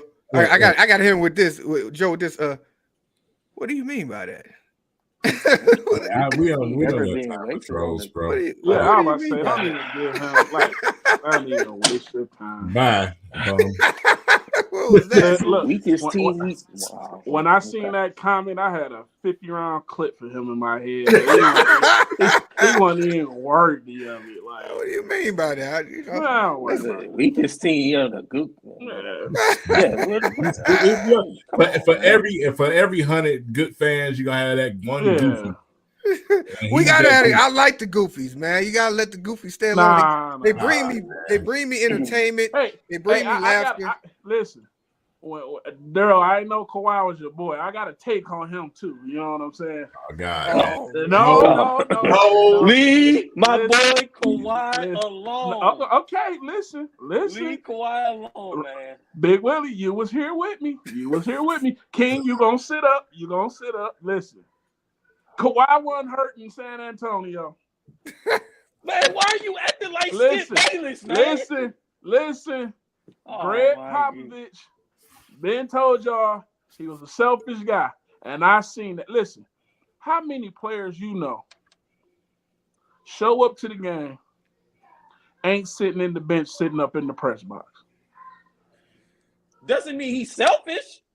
What does it mean? What does it mean he's selfish? What does it mean? You act like he didn't show up to the game at all. Listen, if one of my if me, Big Willie, even you, if we was all on the same team and you hurt and we playing the game of our lives and you ain't on the bench, wait till we get to that locker room. Oh yeah, we gonna whoop your ass. Hold on. Come on, man. Nobody never said anything when LeBron James didn't show up, and when the Lakers, it was a couple games that LeBron didn't show up. Nobody didn't say anything. We know LeBron's a girl, though. We know that. Oh, nah, come on. Oh, we ain't going to. This man is in the press box. Like, he sit down looking. Look at these peasants play basketball without me. He's in the press box. He's drinking a dilly. There. I got a very awkward laugh. I don't even know how to be a human. Come on, man. Leave my boy. Come on, man. Come on. At least he was there. We went down the wormhole. Hold on. LeBron James couldn't even go to the crypto.com arena to support his team, the Lakers. Come on, man. Stop it. Greg Popovich was right. And we're going to change Big A name to Conspiracy A. That's what his name will be. Greg Popovich was right. And guess what? Since Kawhi left, when is the last time San Antonio did anything? And that used to be my team. You bet. Listen.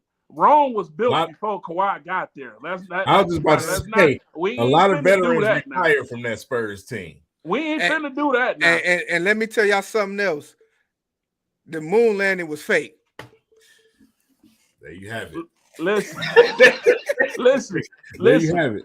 Listen, Rome was built before Kawhi got there. We ain't finna do that. But when y'all hear somebody kick a door in and some footsteps and Willie Green screen go flying, y'all know why. The CIA done got me, so have my bond money ready. You want to talk so much about Kawhi, like he's selfish. Was he selfish when he was in Toronto when he got him a championship? Huh? Was he selfish when he was in Toronto? He can't hear that. Hold on. You say, was he selfish when he got? Listen, for one, he was over there in Toronto, and if he cared anything about Toronto, he went to say, "Hey, I got y'all this. I'm out." But You say he would have He stayed. wanted to go back home. He wanted to go back home in California. Where he from? He wanted his But shit. He wanted to go back home. What LeBron? What he finished out Whatever. every contract he ever had.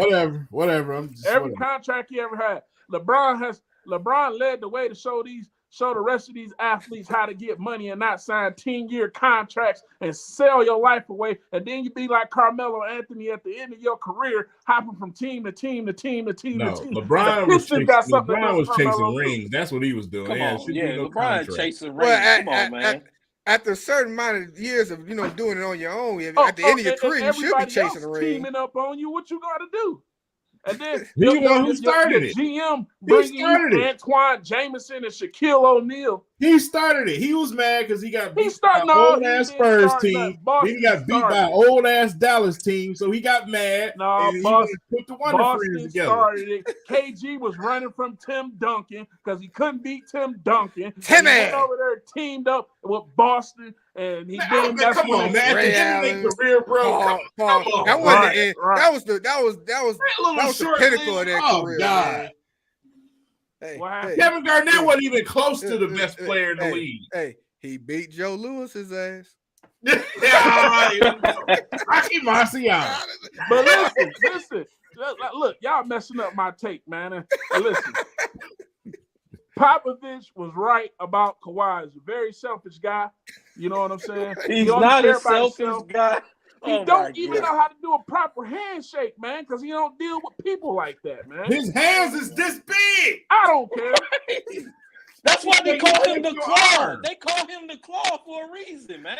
Listen, if I was Kawhi Leonard's teammate, we must look, man. Let's get it out the way. You know what I'm saying? Because you say you gotta run your fade. Most definitely. You say like the Pistons and Adrian Dantley. Most definitely.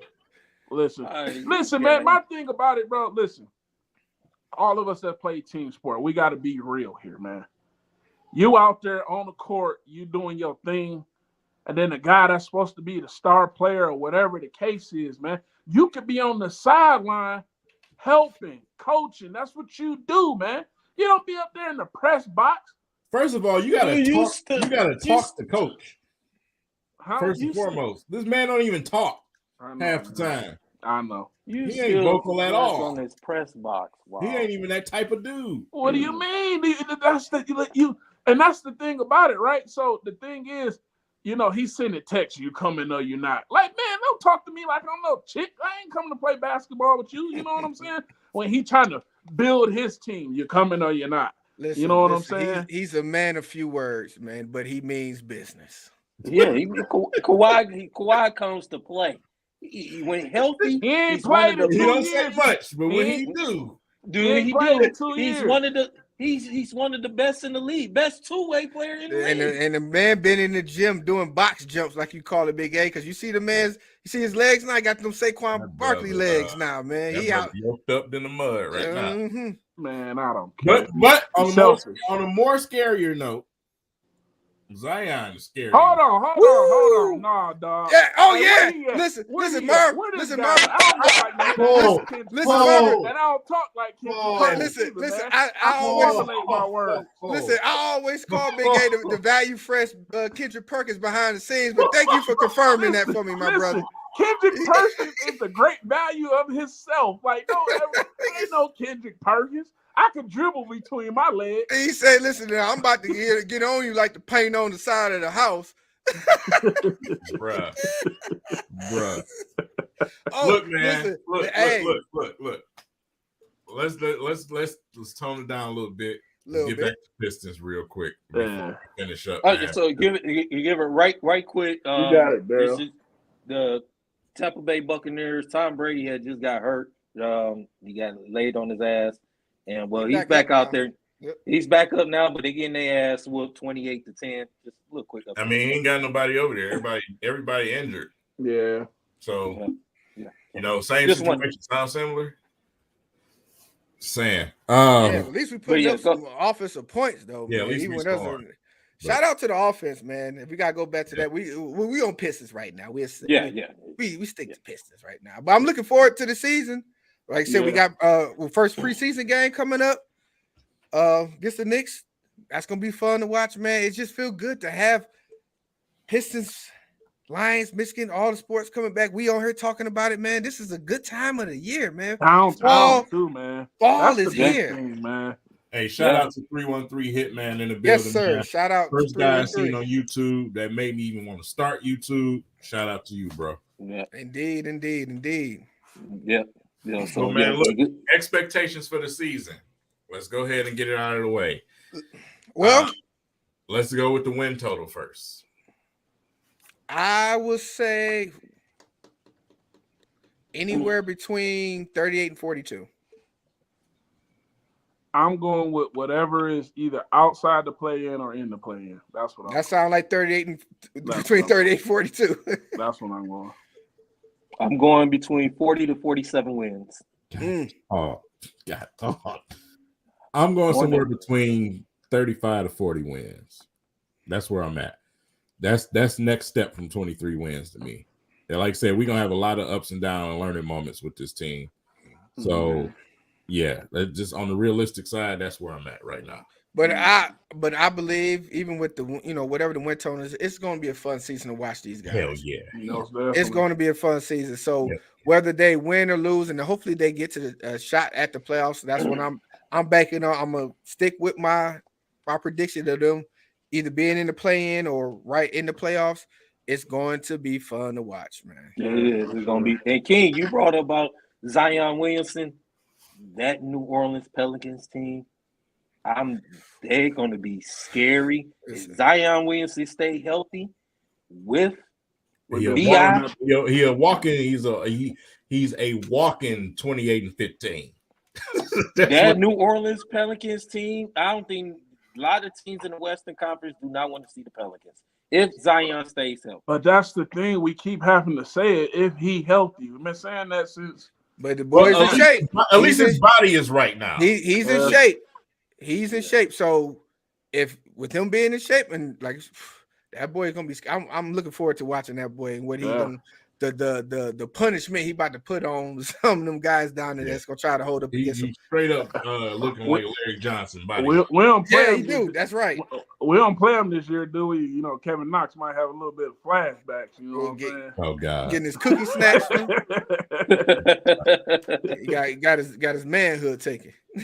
Yeah. No, but like I said, I wish the best for him, man. It's just like you say, you when so much is invested into a player, you just want to see it work out. Rather, just being a fan of the sport, you don't want to see nobody hurt all the time. You know what I'm saying? But like we say, it goes into taking care of your body. You gotta do that. And then I like the way they structure his contract. Hey, you get this max deal. You know what I'm saying? And that's why he also came into shape, because that was also in his contract too. But it's good to see that he took it serious, and that's all we wanted to take it serious. And that's what your money. And that's what we wanted the guy to do. Take his body serious. That's what everybody been saying. He ain't turning into the next DeMarcus Russell. Right. Not at all. Right. Not at all. So I look forward to him, man. I look forward to the season coming up, man. Hey, listen, man, we had fun tonight, man. Yeah, man. It was real fun. It was real. It was real fun stuff, Michigan State, but we ain't gonna. Well, I mean, what is that about Michigan State? Man, it was fun, man. It was. You know what gets me right. I gotta go back to Sparky, right? What gets me is, and it's not towards you, Daryl, because like I said, you're a sensible fan, right? What gets me is Sparty continue want to talk about 2-0 against Tuck. You ain't beat them. Shut up. Like, we gotta understand this, right? Like, the destinations, and this was something me and Willie even talked about when we was talking about Iowa, right? And it's just like the mediocre, like with Iowa, it's just like how they continue to allow Kurt Ferentz to be in there, and it's just like, oh, we made it to the Big Ten championship. Well, that's because you're coming out of the West. You know what I'm saying? But my thing with State, like, you gotta stop putting so much. I mean, it's not gonna go nowhere because it's a rivalry, but it's like, oh, you that's about to be your fourth straight loss, and you still talking about what you did last year against Michigan. Like, come on, man. I'm sorry to tell you, Patty Grimes, but Tuck ain't coming. Yeah, he came and got 95. He blew his wide already. Yeah. It's over with. He came quick. Big Willie, Big A and Big Willie and King, y'all absolutely right, man. I'm a realist Sparty fan. I'm not keep harping off of what happened last year and 2 years ago. Yes, Mel Tucker's 2-0 against Harbaugh. He's 2-0. But those last year and 2 years ago. This is a new season. And we're playing like crap. And I'm not confident of saying, oh, we're gonna beat Michigan and this is third.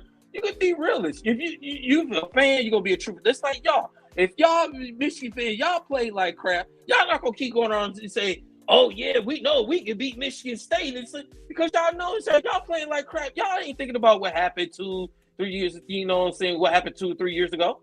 What have you done for me lately is what on. Like I had to tell a guy, he like, well, you know, when Tuck came in, he came in the COVID year, so you can't really. I say, but y'all count that when you say you beat Michigan. You count it. Mm-hmm. So you can't count it on one end and then not count it on the other end. Yeah. You know what I'm saying? So it's just like you and then it's well Harbaugh ain't did nothing to them. Listen, we gotta be honest, right? JT was short. We didn't get that. But listen, Harbaugh in his third year ain't doing what Tuck doing. Like, let's be honest here. I don't know. Like, but enough of that talk. We'll get back more to that next week if y'all want to cry about Michigan State some more. But we on our final thoughts, man. Let's go ahead and start with you, King, man. What's your final thoughts on the evening? Man, final thoughts, Lions fans, calm down. Right. You know what I'm saying? Calm down. Y'all jumping off the deep end already. Like, it's week 4. Your team still has a lot to build, especially on the defensive end. Obviously, something we knew coming into the season. Calm down. Yeah. Calm down. And basically, hey man, let's keep this thing rolling with Michigan. Let's go ahead and continue to get through the schedule. And as far as the Pistons, man, it's time. We here. We're here. Daryl, you got some thoughts for us, brother? Final thoughts, man. Like you say, Kim, piggyback what you're saying about the Lions, man. Fans, calm down, relax. It's you're jumping way to conclusions. I mean, you want to write off Aiden Hutchinson and all this stuff. It's like, dude, he's a rookie. He got time to grow. He's gonna get better as the seasons progress, as the years progress. Lions fans, just like I said, just relax, man. It's only week 4. It's not like it's week 16. Let's pump the brakes on that. Michigan football continue. Michigan continue. To be Michigan football. And just I'm blowing past Michigan State. Okay, but I want to say this: Tigers, horrible season. They got the win. They find the home game of the regular season. Tigers has been winning. Guy will, Avila. I got a new GM, and I expect the Tigers. Hopefully, they could get something done next year. But let's go. And one more thing, I know we don't talk about this team. I know we don't really. The Red Wings. The Red Wings. I think Hockey Town's gonna be back this year. Steve Eisenman. Keep saying it. I am going to get a Red Wings banner and put it right here for you guys. Oh yeah, we're gonna rep the Red Wings too, man. Shout out to the Red Wings for sure, man. Yeah, Steve Eisenman it's another GM. He's getting these players. They're young. They're gonna be better. So of course, that's my final. Sure. That's my final thoughts of that. Pistons, like I said, 40 to 47 wins. That's what's up, Big A, man. Go ahead with your conspiracy theory, brother. Man, I'm hitting y'all with truth that y'all don't want to allow y'all brains to accept, but it's okay. The Pistons, man, I'm excited. Like, I remember the excitement of, the 2014, that whole, like, I'm excited like that, man. What has been built, I'm happy about that, Also, Lions fans, like, chill, please. Like, y'all was just scared when Aaron Glenn was up. I'll say this again, up for some of these head coaching jobs.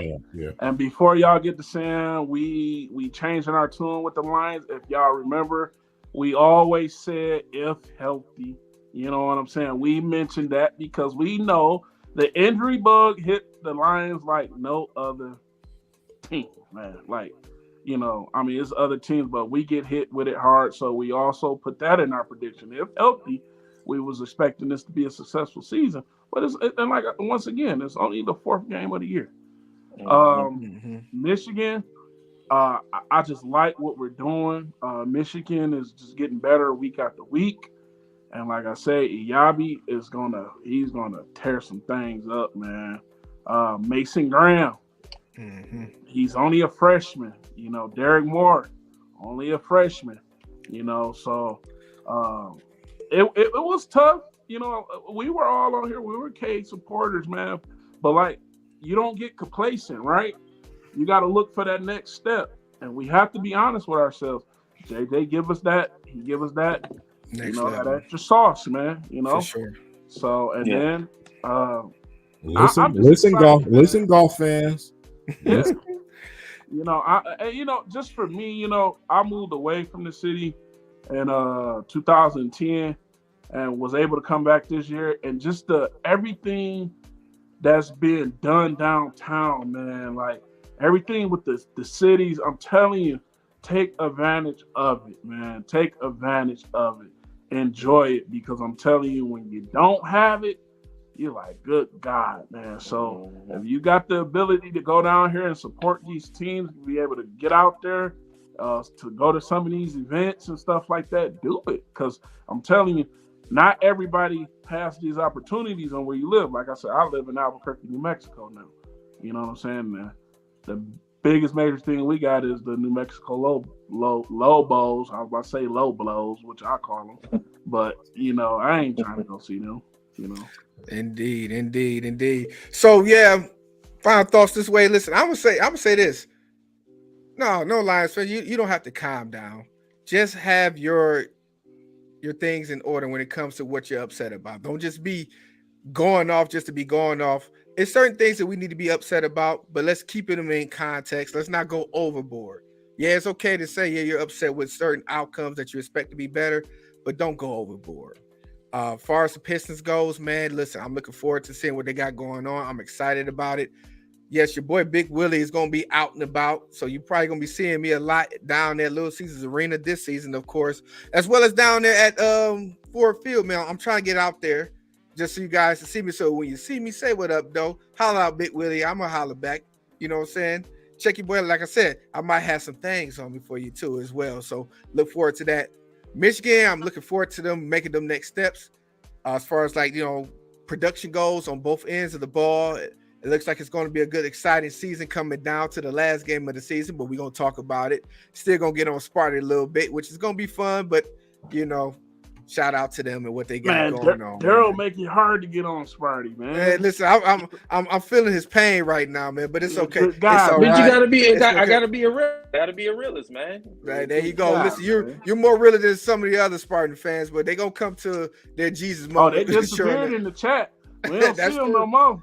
That's true. Also, I gotta make sure we do it. You know, it's the end of the show, but of course, I gotta make sure that we give a shout out to our official sponsor, Culture Detroit, located at 19327 Livernois, down there in the Fashion Avenue district. Listen, you guys into your sneakerheads, fashion, clothing, go down there, check them out. Listen, I was with my brother down there today at Little Caesars Arena. He came down there with me and kicked it with me. If you on his Instagram, he posted some things as well. So make sure you guys shout out. If you ever get down in that area, shout them out. Tell them We3Kings sent you. Listen, like I said, it's been a good night, man. We had a great show, man. This has been a fun show. I'm glad you guys came out and kicked it with us, man. I want to tell you guys, make sure you listen. Look after your families. Be safe out here. We3Kings out. Prayers up to everybody in Florida, too, man. Indeed. Prayers up.